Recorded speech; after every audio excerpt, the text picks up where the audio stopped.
Thank you for No, joining thank me. you, It's Jean. How nice to are connect with you? you. I'm fine, and you? How are you? How are you living this quarantine I'm thing? good. Yeah, I'm just down in Devon. I'm down in my home at the moment. So yeah, all is well here. How are you? I'm fine. Yeah, it's. I have good days and bad days. I'm thinking a lot about the simple things we thought they were granted, and obviously they're not. So we must enjoy them when this whole thing is I feel over. You exactly know? the same. I Yeah. feel like as much as the world is a scary place at the moment, and there's a lot of uncertainty, it does allow you to kind of check back in with yourself, and kind Yeah. of think about what is important, what is simple, and kind of in a kind of holistic way, let go of the things that aren't serving you, that aren't important. So it gives you a chance to do that, which is a positive thing in this crazy time. So yeah. Yeah, sure. It's a positive thing in this crazy time. So, what are you doing to keep busy? What am I doing to keep busy? I'm doing lots of things online. I'm doing kind of online workouts. So, so Yeah, I'm doing a lot of kind of online workouts, and it was funny because I woke up this morning and I was thinking about this live with you this morning, and I was kind of, you know yeah, how like when you go to a workout or something, everyone kind of speaks in this voice. It's like, okay, Tuesday, let's go. So I kind of thought about, how I might say good morning, and I think it was a bit too much for me to kind of enter with, hey, good morning, how we feeling Tuesday? But it's kind of, I was thinking that this morning that was the thing. So yeah, so I've been doing some kind of online workouts. I've been reading. I'm reading a book called The Color at the moment, which is good. I'm reading scripts. I'm checking in with my family, so I'm doing Zoom conference calls with them. Zoom, that was completely yeah, new to me during, like, before quarantine. I didn't know what Zoom was or House Party.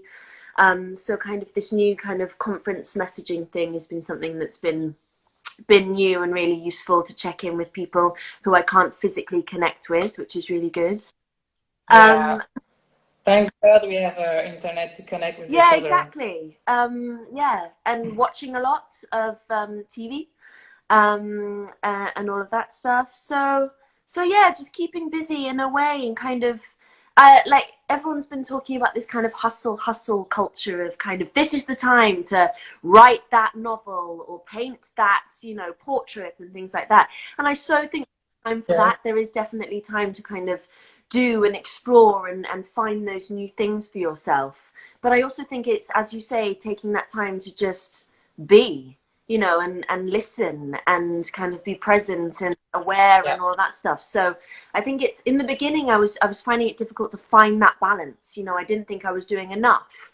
Then I thought I was doing too much. And now I'm kind of finding a bit of a balance between the yeah. Sometimes I feel like that too. I feel like, I have plenty of times, but I feel like I have no times. yeah. You know what I mean? It's a bit crazy. Even when I'm not doing much, I always thought where I have no times Yeah. So how are you spending to your do something. days? What are you doing? I'm working on my website, reading a lot too. Um, you know, I wasn't reading too much before this quarantine, and now I have some books I have ordered to Yeah, Amazon. nice. So yeah, I'm reading a lot of English books to practicing my Your English is great. English. So So yeah. yeah, so yeah, that's it, I Yeah. think. Um, so back to Up Your Time. You mostly know for portraying Alice in Once Upon a Time. Um, and even though she is there for only one season, she seems to be one of the favorites of the audience. And in your opinion, why is she so loved? Oh, I don't know about that. Wow. Oh, I don't know. It's one of those things, because when I got the job, I've said this in a kind of a number of interviews, but when I got the job, they said you were guaranteed, I think, 5 episodes. So, you know, Yeah. I found out very quickly, and then I moved to Canada and told everybody back home here, you know, I'll be back in, you know, what, like 2 months? I'll see you in 2 months. And then 9 months comes round, and I'm still in Canada and I'm still filming. I had no idea that I would be spending that amount of time out there and filming all the Yeah. episodes and things like that. So it was so unexpected. And yeah, I just with Alice, I wanted Alice and Tilly. I wanted to kind of get a sense of what it's like to struggle, but fighting through that. You know, I never wanted her to be weak, and I don't. I kind of. I'm really proud of her in that respect because I wanted her to be a strong person, and I feel that everything she Yeah. comes up against in Once Upon a Time, everything that's kind of thrown her way, she, with the help of her other friends and loved ones, she manages to combat it like head on. And I really wanted that to be her main focus, that she never kind of gave in. So if anyone connected with that, then it was a massive plus. And to also represent the LGBTQ plus community, you know, and a massive Yeah. part of that was something that I was just so excited and proud to be a part of.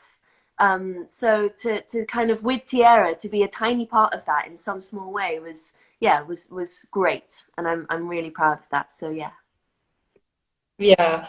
I think personally, I love her because she's obviously cute and funny, but I think that maybe as many of us, sometimes she's feeling a bit lonely and like nobody cares about her, and you know, we have empathy to with her, and yeah, we just want to take her out of our screen and hug her and tell her that she's enough, she's okay, and yeah, just be there That's for her. She's gorgeous. worth it. Yeah, that's it. She's worth it. And I think by the end of it all, she does. She finds her family. She finds her tribe. You know, she finds the people that she connects with. Yeah, Yeah, that's yeah. It was that I wanted her to be kind of the every girl. You know, that we all get lonely. You know, and we all have those struggles, but she finds her way out of them. And I think that was the message that I wanted to kind of push through with that. If that, you know, there might be dark days, there might be not seeming light at the end of the tunnel, but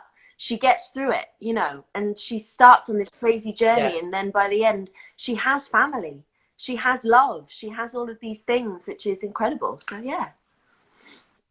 yeah, and that's why people are so attached to her, I think.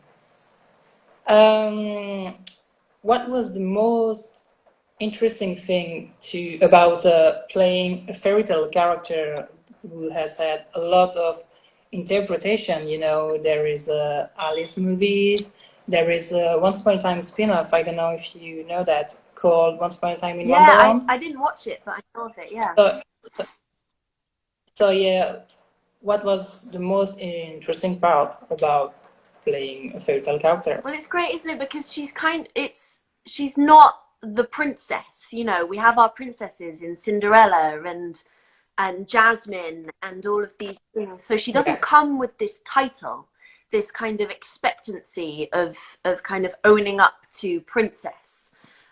She kind of has Mhm. this. When it came to Alice, I went back to the books. So I read Lewis Carroll's works, and I read Through the Looking Glass, and I took my inspiration from there. And actually, in the books, she comes across as a bit of a spoilt brat. You know, she's wondering why she's you know, she's, so in a way she is a kind of princess, but subverted, if that makes sense. She's got this kind of this Yeah. expectancy that everything is, you know, going to be handed to her on a plate, and she doesn't get it. She falls into a hole, and magic happens. So I like that with Alice in Wonderland, you can kind of, because you have everything that is literally upside down, you can interpret it any way you want. And you can kind of, you have that magic element and that up and down and this way, that way, and things like that, and all of these crazy characters. Yeah. It is somewhat magical, and with magic, you interpret it however you want to. So so I kind of took it. I had a lot of what I loved about her as well is that as an actor, I love the opportunity to be ugly. You know, I don't like things that are pretty or perfect. I like things that are raw Yeah, and kind of dirty. And with Alice and especially Tilly, there was that opportunity to make her really grubby, to make her a bit filthy. And I really yeah, relished that, and I really enjoyed kind of playing with that and having that as the kind of impetus. So she's not, you know, kind of beautiful and pristine and perfect. She's real and she's grungy, and yeah, I really liked in kind of embracing that dirt. yeah. And so the show is allowing you to do that, because the most interesting thing about Once Upon a Time is that we are learning things, new stories about characters we thought we knew everything about. And so yeah, it's a very powerful thing from of the show. Yeah, and I think with stories anyway, you know, you kind of you offer an interpretation, but whatever anyone takes away from that is up to different audience members. So they'll identify different things in different people and they'll connect with different people in different ways. And I think that's what amazing storytelling is, and what Once Upon a Time offers is that magic and that opportunity to just kind of suspend belief. You just go with these characters. They're all related in some way. No one ages. And so you have all this kind of magic that's going on. It doesn't make any sense, but somehow it works, which is great. Yeah, it's great. So yeah, you told this earlier. Alice is gay. She is in a relationship with Robin. Um, is it important for you to represent a cause through your character? Represent a what? Sorry, Jean. A A, cause, a, a cause. Represent the LGBTQ community, or I oh, don't a know. cause. Sorry. Yes. Yeah, yeah. Yeah, a cause. No, not Sorry. at all. Yeah. Well, it was, and I was kind of well, because Adam and Eddie asked me about it before. They said, not asked, they said that they were going to go down this kind of storyline with Alice and that she was going to have a girlfriend. And Yeah, it was, I kind of thought, well, why are you telling me? That's fine. You know, it was kind of, it was just another love story that we were going to represent. And it was very important to me that it was represented like any other love story, you know, because it is that yeah, simple. The core values are still the same, you know. So the only thing I was nervous about was, you know, that I would have good chemistry with whoever was going to play my girlfriend. And then along comes Tierra Scobie. And I remember the first day that I met her, I knocked on her trailer door because I'd been filming a couple of episodes by this point. So I thought, as someone who'd been familiar with the set, familiar with the crew, familiar with what was going on, of course, I could not like teach Tierra Scobie how to act, for goodness sake. She's an amazing actress and she'd been on so many film sets anyway. But I wanted to kind of, if we were going to tell this story together, I wanted to at least introduce myself. So I knocked on her trailer door and basically said, "Hi, I'm Rose. We're going to be making out for about 5 hours now. Just wanted to say hi and I'll see you out there." And that's what happened. And then the rest was history. And I was so lucky with that pairing because we were such good friends on and off set that it didn't, you know, it felt like I was just playing with my best friend, you know, and just having this love story with yeah, my best friend. So it was so easy, and we were so. It kind of became harder as it went on, as filming went on, because we got to know each other so well that we'd start laughing, and we'd, you know, the kiss would come, and because we knew each other so well, we'd just start smirking, or you know, because we were just, you know, friends hanging out, and yeah, it was very important that we kind of portrayed that story to the best of our ability and represent a community that in a way hadn't been kind of represented before. You know, we had Dorothy before, but it was kind of over in a second. So when our love story kept going and we saw their first dates and we saw these kind of lovely moments between the two of them, the fact that it kind of, we showed the backstory of these two was something that was awesome. It was really great. So yeah, it was good. Yeah, so and thank you for that and the way you did that, because you know as a gay man it feels good to be represented and to identify to someone's struggles, and yeah, yeah, it just feels Good. good, I'm glad. you Well, I'm know. really glad. Yeah. Then we've half done our job So right. So thank you yeah. for. I do remember because we had an interview together a few years ago. I do remember that you told me that you got the part by sending an audio tape. And it seems stressless, but was it harder to do a usual audition, a normal audition? Yeah, it wasn't just an audio. It was a video as well. So yeah. So it was in my friend Tom's bedroom. I had him. He's got this great setup. He had like this projector back screen thing. So we had a kind of neutral background, and then we did a Jefferson scene together.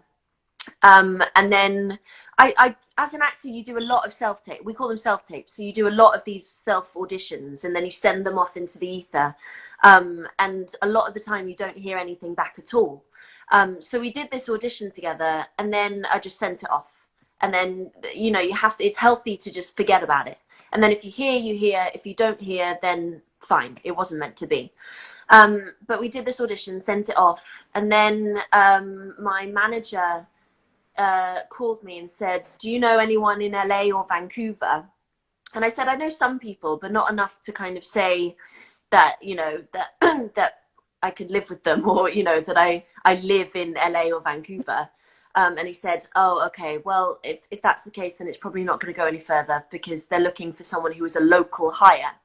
It's more cost effective to, you know, have someone who's out there already than to fly a Brit over and accommodate them and pay them and all of that stuff and visas and all that stuff.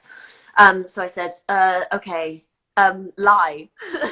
I said, tell them I live in Vancouver. You know, that's where it's filming, right? Tell them I live there. And it turns out that it turns out, but I do have family in Vancouver. My mum is one of 6, so I've got all these cousins over around the world. So I emailed my cousin and said, look, I'm getting really close to a job now, but I need to live in Vancouver. So can I come and live with you? And my cousin said, yeah, family's family, totally. And so I then said that I lived in Vancouver. I got the job. And then I was thinking, okay, great. So I actually have to live in Vancouver now. So I rang my cousin and said, I'm getting off the plane now. Can you come and pick me up? She had to Google me to remember what I looked like. And I had to, you know, ask my mum for a picture of my cousin so I could remember what she looked like. And then it was this kind of weird dynamic for a little bit that I lived with my cousin and kind of got acquainted with the city, got acquainted with this kind of estranged cousin, and then started to actually live in Vancouver. So my lie started to become a reality very quickly. It was strange. Thankfully, you had your cousin Yes, then. I had family over there, which was very lucky, yeah. Uh, and why didn't you have a usual audition? Was it because of the distance? Exactly, that's exactly it. Yeah. So we do self Okay. tapes if we can't meet with someone. And of course, Adam and Eddie are based in Los Angeles, so they were casting for Alice in Wonderland. So I think they were seeing a lot of British actors, but it's Oh very yeah. usual to do self tape auditions. Even in the UK as well. It's kind of like a filtering process. So instead of bringing so many people into the room to meet with a casting director, often they start with self-tape auditions so they can kind of filter through. And then if they want to meet you further, then they'll call you into the audition room and then you can do that. So Yeah. it's usual now. Okay, I didn't Yeah. know that. Um, what was your favorite episode of film? I think it's The Girl in the Tower. You know, it's a cliche because it's my episode. But it was the first time that I'd spent every day on set pretty much. And Yeah. the emotional side of everything was a real challenge for me. And like crying on camera is something that is difficult because you have to do it over and over again, and you get very tired, and you have to find that emotion every time and make sure it's real and make sure it's authentic. So the challenge of Girl in a Tower was one that I kind of really enjoyed kind of playing with. And also just the speech that she does to her troll, where she says basically, I'm growing up, and you know, thank you for everything, but I'm on my own now, and I'm gonna do this. I'm Yeah. gonna and that kind of optimism that she has, and that release, you know, that release of just saying goodbye to your childhood. It's massive. It's a massive thing. So, Yeah. so doing Sure. that in that episode is just, it was gorgeous. And then the other scene that I love is when Tilly and Margot have gone on their first date, and they like Tilly has moments where she's hearing voices and she gets overwhelmed and she leaves. And then she goes back to the bar and she says to Margot, "Look, I'm really sorry. You know, I just have these bad days." And then Margot says, "Those days will never be too much for me. They'll never be too bad." And that for me was just like, oh God, Sierra, Tilly, Margot. So just like, and then them building, and then you know, and then they're in it together, and it's just, it's gorgeous. It's really well written, and that's the other thing about Girl in the Tower is that the writers, Leah and Dana, they took a lot of the text from Lewis Carroll's books. They took it right out the page and put it in the script. And so I thought that was really cool. I thought it was really well written. So yeah, Girl in the Tower. Yeah. And all the episodes with a green Oh screen, yeah. you know, uh, were an art to film because I mean, if I have to do that, I think I would be sick to be surrounded by all this Yeah, bright right. green, you know. So how did you I do think it? with that, it's more that you have to imagine things that aren't there, which is difficult. So you have to imagine, if it's a landscape, you have to imagine horizons, you have to imagine space and all of that stuff, when actually it can be very, very small. And so you have to imagine that you're, and it kind of, as an actor, it's like I've had training, and it's about breathing. It's about breathing bigger, and it's about breathing bigger space and breathing horizon, which can be very difficult when you're this small in a space. And like going back to the Girl in the Tower, in terms of green screen and magic, the troll, the troll is CGI, so I never had a troll to talk to. I had a tennis ball, and I had a tennis ball that was on this big stick that would just kind of would float into kind of my view, and I would have to talk to this tennis ball. And there's a moment where you just catch yourself and you go, I'm talking to a bloomin' tennis ball. I'm talking to a thing that is meant to be a troll, and it's meant to be alive, and it's meant to be my childhood friend. And you catch yourself and you go, what is this? What am I actually doing? So I think there's a lot of that when you have to imagine that. Oh, and often, because you know, Colin and I we'd have our hearts that could never, he had his pointy heart. Yeah. So there was a lot of times where we had to, you know, kind of, it became like a dance where you have to kind of keep pushing back and things like that. And there are moments where you catch yourself doing that and you go, I'm doing this strange movement, and I'm not sure it's very truthful. So yeah, so a lot of that was interesting, let's say. So Once Upon a Time is a fantasy show. Is it your kind of show you like to watch? Fantasy, yeah. I've talked about kind of, I love fantasy, and I've talked about, I grew up with, well, I still do. I obviously can't see her at the moment, but my best friend, I've known her since I was 2 years old. And when we were younger, we used to watch this TV show called The 10th Kingdom. And I don't know if you've seen it, but if you love Once Upon a Time, you should check out The 10th Kingdom, because it's amazing, and it's got all of these fairy tale, it's got dwarfs, it's got the princess, it's got a wolf, and it takes all these nursery rhymes and these fairy tales and puts them into modern day. So it's really cool, and it's very funny, and it's very light, and it's very moving, and it takes you on this magical journey. So for me, I kind of watched that again recently, and it just reminded me so much of Once Upon a Time and Fairy Tale. Yeah, I heard about It's this good. show. I think it's on Uh, Amazon. I don't know. I was watching when I was a kid, and I still watching it. You probably know it. It's Charmed.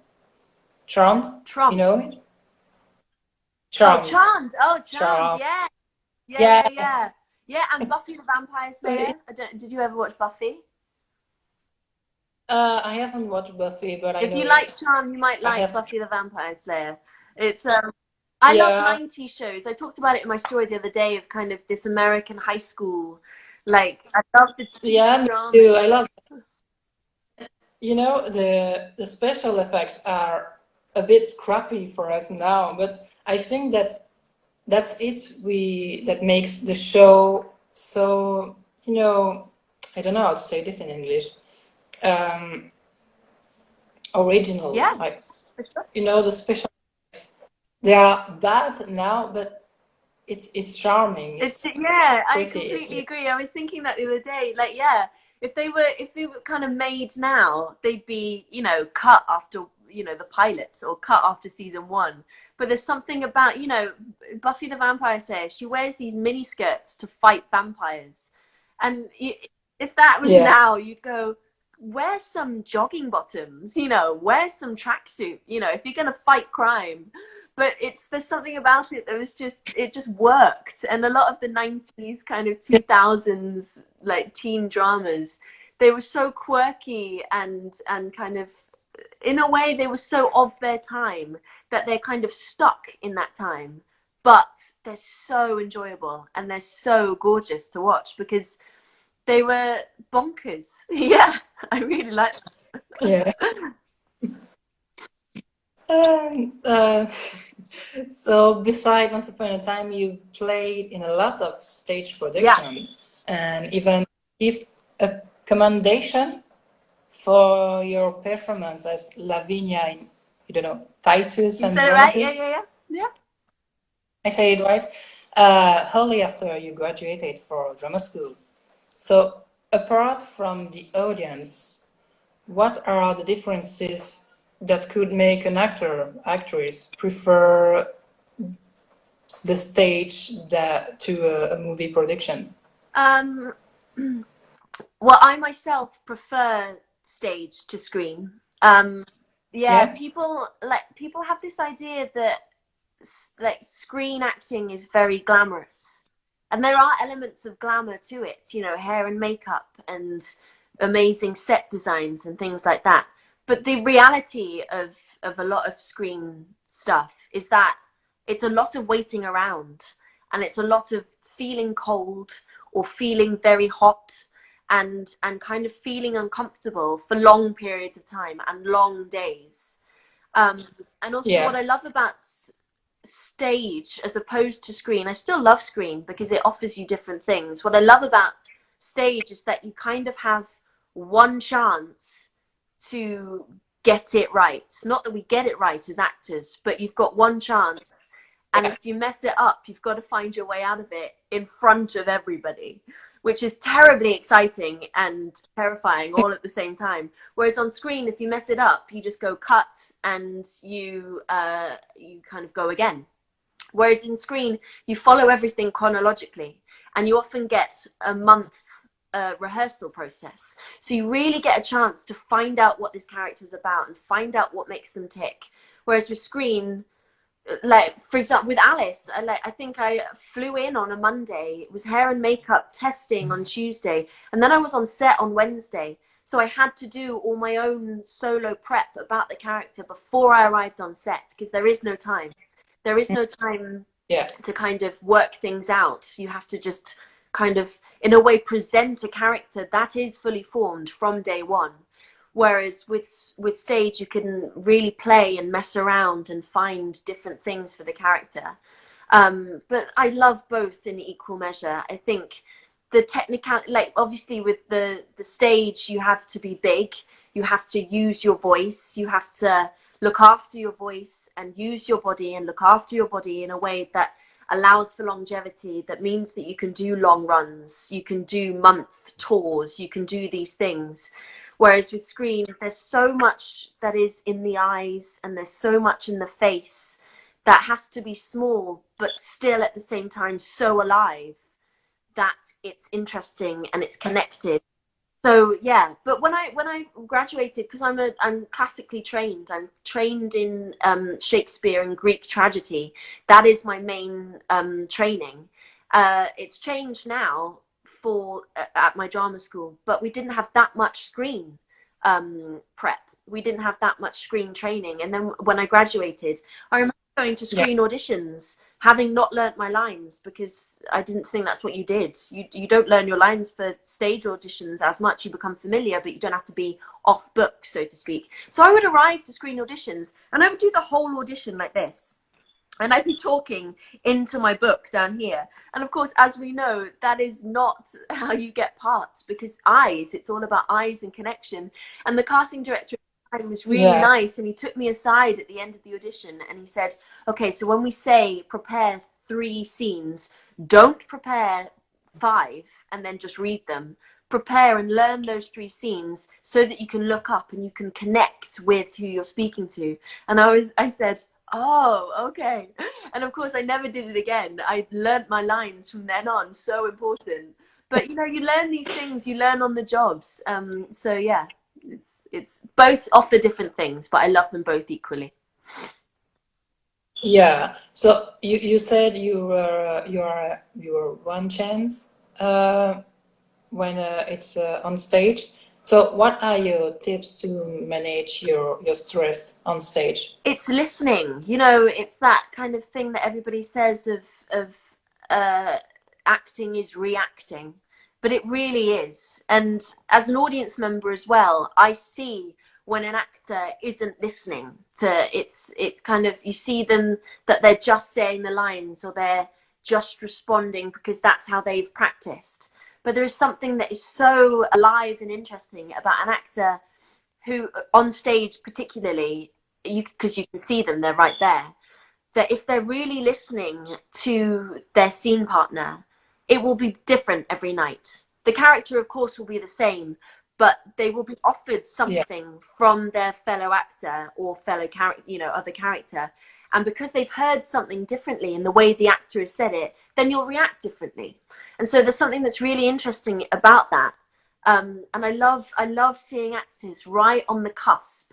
You know, either they're gonna laugh or they're gonna cry or they're gonna, something is gonna happen, but we don't know what it is. Yeah. And I think as an actor, if you lean into that and if you allow yourself to be uncomfortable and to be kind of ready for anything, there is something that magic happens, and you see it on stage and you see it when it works, when an actor is really listening and is really present.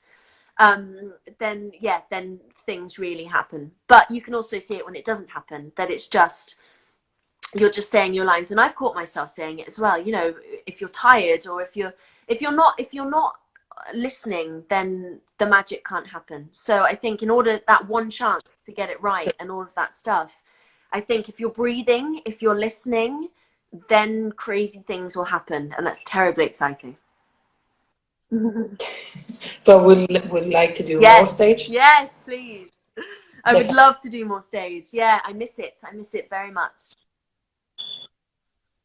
So what the future is holding to you? What are your next projects? I don't know if you can talk Well, so about yeah, it. so I did an independent film last year called A Grand Romantic Gesture. Um, Yeah. and that stars Gina McKee as my mum and the actor Douglas Hodge as her love interest. And yeah, I play a pregnant, somewhat neurotic woman who feels like her husband, played by Dylan Llewellyn, is cheating on her. Is that founded? Is it not? So I have to do a Canadian I do a somewhat Canadian American accent for it. I'm not quite sure where I'm from. But yeah, so I filmed out in a tiny little town on the edge of America and on the edge of Canada. It's kind of, well, it's in Canada, but it's just on the edge, on the border of America, called Sault Ste. Marie.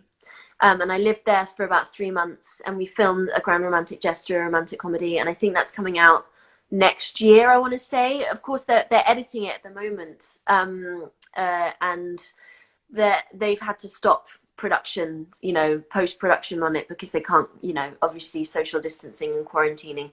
So it's half finished at the moment. But yeah, so that's going to come out. I'm trying to use my time wisely here and write. So I want to create some of my own stuff so that I can, create something that I'm proud of and could potentially be in myself. As I get older, I can't play 18 anymore, or, I can't play young girls. And as an actress, as it gets harder, it does get harder as you become older. It's not the same for actresses as it is for men. We have to start creating our own work. We have to write, and we have to create these opportunities for ourselves. It's getting better for older actresses. We are, and especially kind of female-led projects. There are more of them around, but there still aren't enough. So I wanna write. I take a lot of inspiration from Greta Gerwig and Phoebe Waller-Bridge. Fleabag and Little Women. So yeah, I want to create my own stuff. So you are going to write your own stuff. I'm gonna try. And maybe I'm definitely gonna try. You're gonna try. And maybe produce. Yes, Would like to be a director, producer? Yeah, I mean, I want to give some roles to some other people. I think it's a lot to say, director, actor, producer. I want to collaborate with some of my friends. So yeah, I want to share. Yeah. So yeah, if you wanna produce with me, we can totally do that. I'm totally into it. So that's it for my questions. I don't know if you have 5 minutes to answer some fans' questions. Sure, yeah, I'm inside, so I've got a lot of time. Okay, then I think it's there.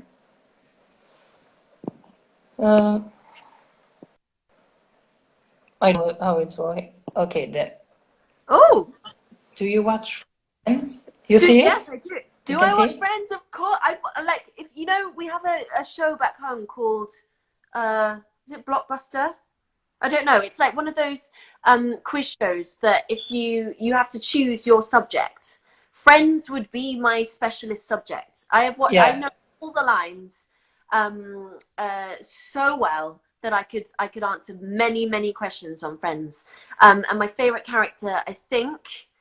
It changes, actually. It changes every now and then. It used to be Phoebe, 100%.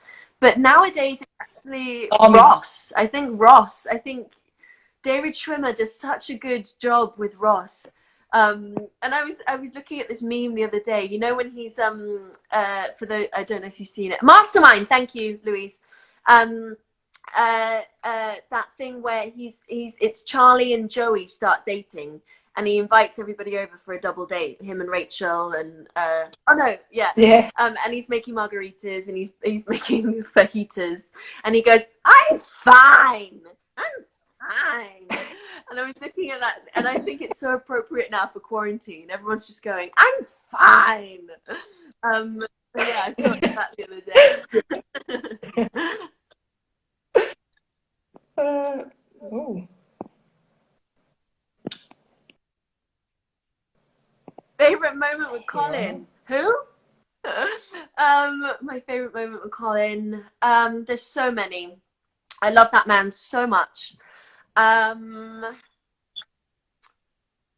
Probably flying. When we kind of in the final episodes, we're being sucked into the portals.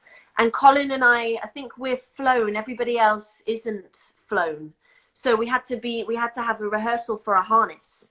So we were strapped into this harness, and then we were kind of pulled up, and the stunt team would do it, and then we'd mimic them, and then we'd kind of just fly and be pulled apart.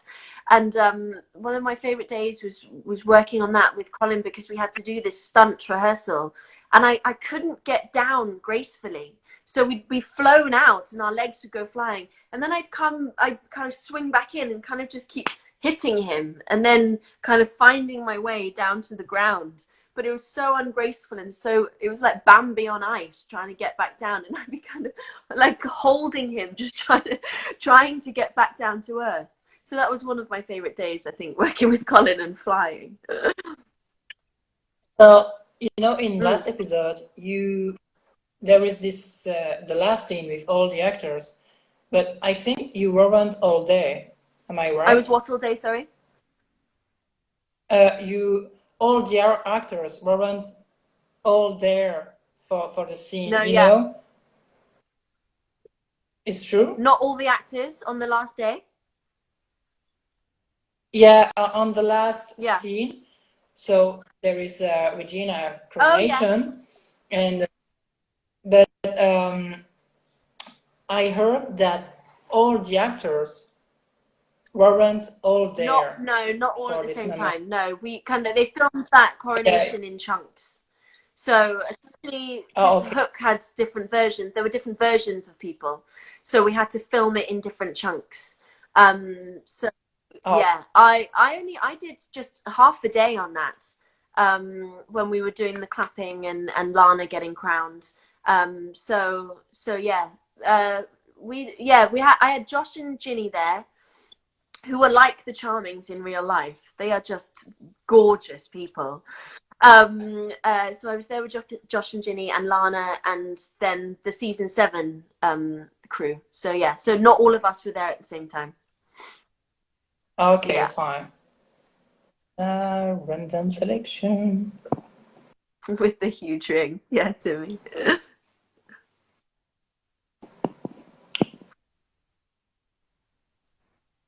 Hi, Georgia. How do you think Robin will propose to Alice? How do you think? Oh gosh. Well, as Imi has said, I have chosen a massive ring for myself. I made up this backstory for the ring that I wear, my engagement ring, that I got the dwarfs to mine for it. So they just mined for this massive diamond. And so how would Robin propose? I would like it to be almost like a scavenger hunt. You know, that it's I was talking to my friend Rachel about how she just the other day did a scavenger hunt for her girlfriend around the neighboring houses. It was obviously safe and all of that stuff, but the neighbors allowed her to put little notes around their gardens and property and things like that, and she took her girlfriend on a kind of scavenger hunt, with notes from her family and things like that. So I would love it if you know, Margot says, okay, start at this place, you find your first note, and then Tilly goes and finds all of these different notes, and it leads her to a different place, and at the end, you know, maybe it's the bookshop, you know, she takes her back to her first date, and in one of the books, you know, she's got the ring with the Oh yeah, that's good. and maybe it's Robin Hood, maybe it's Alice in Wonderland in one of the books, and then she opens the book and there's the ring, and then Margot jumps out. That's good. That'd be That that'd would be be really cool. lovely. And then it ends in a waterfall. Yeah.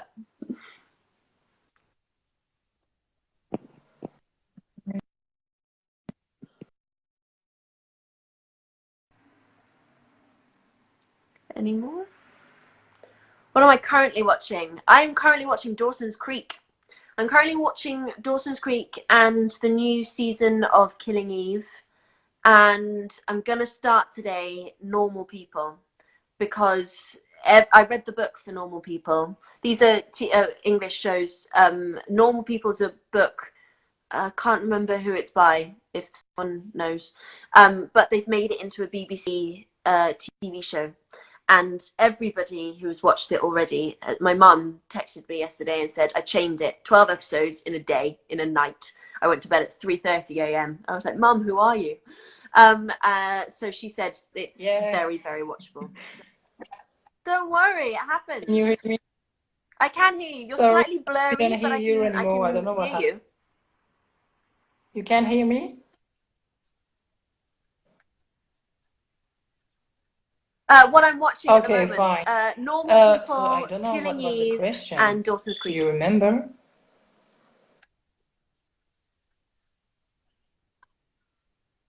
Yeah. Dawson's Creek. Yeah, I've seen that in your Instagram story. Uh, What the tips do you have few. to get into acting professionally? Um, uh, for me, acting is life experience. So get as much life experience as you can before you undertake a training. And I think you have to train as an actor. And by that, I mean go to drama school. You can have a raw talent and you can go straight into acting. Drama school might not be for everybody, but I think to be a well-rounded actor, to have the opportunities of stage, screen, radio, anything you want to do, and to have longevity as an actor, you have to train. And I think that's really important. But that comes with life experience. I feel like I went to drama school too soon. I went straight from school. And I think that had I gone and taken a year out from training, I would have, got my heart broken a few more times, or I would have got drunk a little bit more, or I would have experienced life. I would have seen the world, and I'm so lucky that I get to travel the world for my job now. But as an actor, when you leave drama school, you are at the mercy of the business. So you can't say, look, I'm just going to go off for 3 months and travel, because you might miss out on a job opportunity. You might be tied into to a job for 9 months. There was a saying at school, at drama school, that was hold on tightly, let go lightly. So you hold on to something and you train, and you feel very passionately about an idea. Yeah. But if it doesn't work out for whatever reason, let it go. You can hurt yourself holding on to something so tightly if it's not working. So you hold on tightly, and then you let go. You let go lightly if it's not working, if it's not serving you.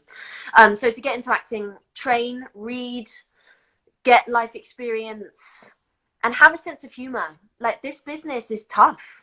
Like, it's really tough, but it's not personal. And you have to see it as that, and you have to treat it as this strange monster that, not monster, but it's this strange being that wants a lot from you, and it wants a lot personally from you, but you have to be in control. You see so many people who kind of get swallowed up in this industry, or can't Yeah, distinguish what is sure. real and what is not, what is fiction. And I think, I do the work, and then I stop the work. I enjoy working, and I enjoy playing different characters, and I bring certain aspects of myself to characters. But if I took, if I took Tilly home with me every single day after I finished shooting, I would unravel, and I would go slightly mad. So you have to do the work and then leave it where you left it. I think that's really healthy. So yeah.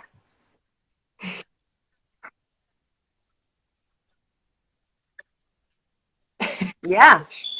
Sure. I'm gonna pick two more questions. Is that okay? Sure. But George has already asked a question, but I'll answer this one as well. Loved your co-fight. yeah, How did you prepare for the role of Ellie? There are certain parts of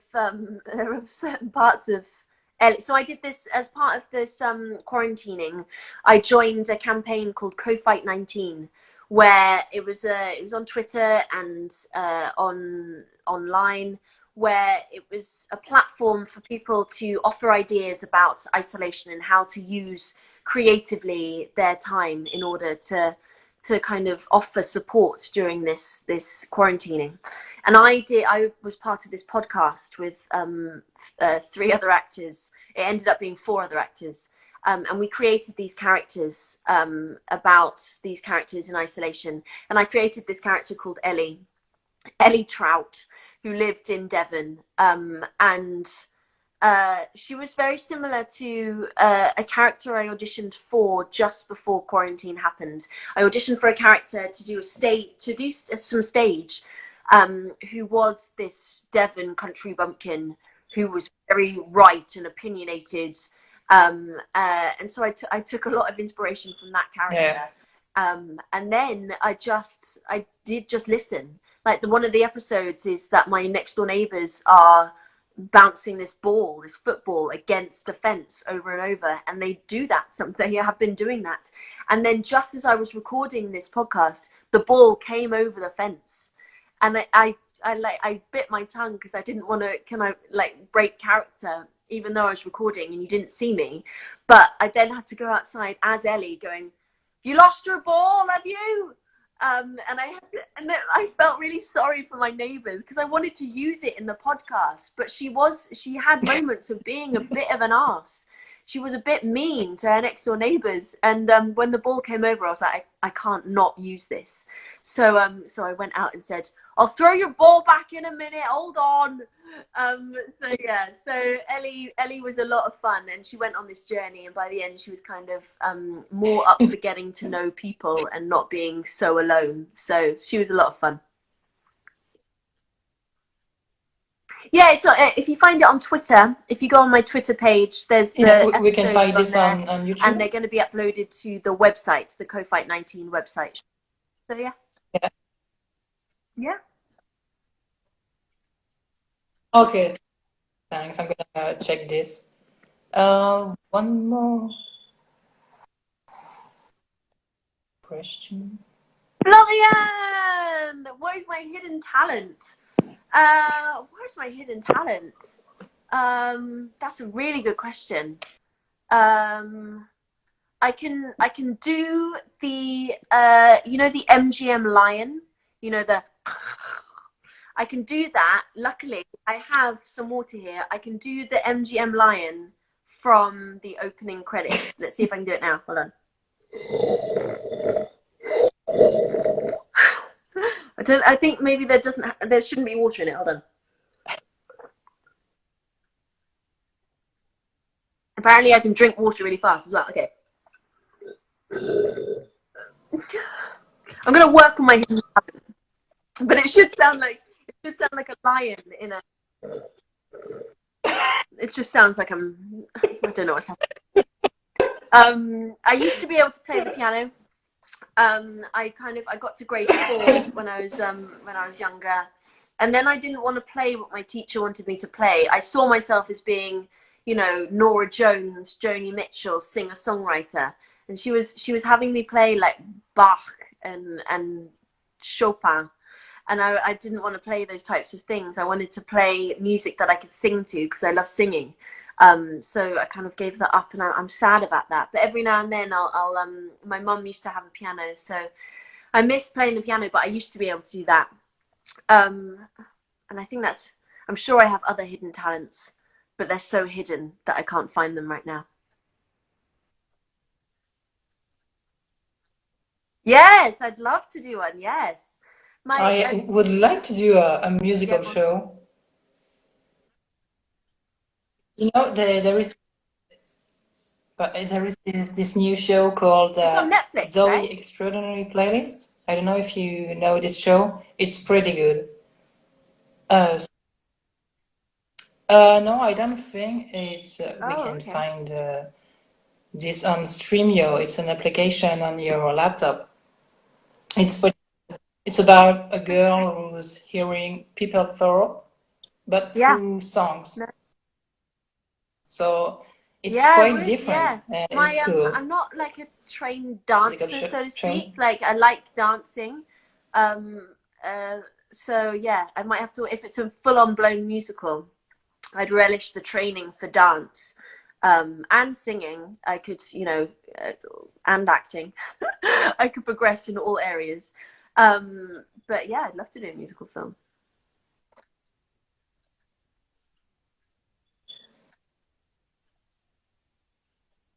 Thanks. So that's it, guys. Oh, okay. It's a questions that many people I asked her about this the other asking day. when will you do a I live with WhatsApped her and Chiara? said, last week, should we do one? So we'll have to get back to her. We'll have to, because that would be great. I'll message her again today and ask her if she wants to do one over the next few days. So, yeah. I'm also working, I volunteer here. It's hard to find the back, because also when she wakes up, I'm going to bed, you know, and things, the time difference and everything like that. So we'll have to work that out. But I'm also doing some volunteering down here. I walk a dog Yeah. every other day, and I'm working in my grocery store. So I'll have to find the time that, you know, fits in with her schedule as well. And yeah, we'd love to do that. I'm sure we would. So I'll make sure that happens. Yeah. Thank you, Jean. Okay, fine. So thank you so much, Rose, for this. No, your That English was is perfect. so Yeah, nice. I it's hope like, you didn't but have because you're much slightly trouble blurry, to I'm a massive understand lip me. reader as well, and because you're slightly blurry, it's hard to see your lips move. Uh, But your English is great, way better than my French. So merci beaucoup. Thank you. Bye, guys. okay, Thank thank you. you. Thank you so much.